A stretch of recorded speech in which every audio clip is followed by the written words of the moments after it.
Tartus Raekoja platsil peeti täna rüütliturniiri, millega tähistati ka Jüri Jõe ülestõusu aastapäeva. Kuigi rüütliturniiriga tähistatakse ka Jüri Jõe ülestõusu aastapäeva, siis lahinguvõitlustega võitlejad siiski ei tegele. Pigem sarnaneb sportlik võitlus keskaegsete turniiridega. See on täiskontaktne keskaegne võitlus, et peab teisele võimalikult palju kordi pihta lööma, nagu boksis põhimõtteliselt. Ja siis lisaks on veel grupivõitlused, kus on siis mahaviimise peale. Kuigi relvad, millega võitlust peetakse, on nürid, võib turniiridel ette tulla ka raskemaid vigastusi.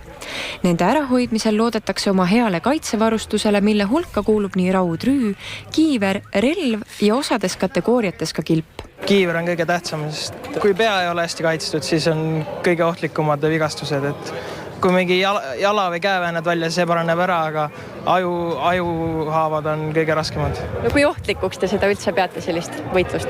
Meil juhtub ikka õnnetusi, aga need on samasugust nagu jalgpallis, et väänad jala ära või vahepeal juhtub niimoodi, et kellelgi läheb midagi katki ja siis lüüakse mingi luusodiks. Aga tavaliselt on kõik võrdlemisi turvaline. Aga teid see ei hirmuta? Ei. Hoolimata võimalikest vigastustest leiavad keskaegsetel rüütliturniiridel osalejad mitmeid põhjuseid võitluste pidamiseks. Mis teid motiveerib üldse sellist võitlust pidama? No ikka huvi ajaloo vastu, nagu ütles Juhan Liivet, kes ei mäleta mineviku, see elab tulevikuta.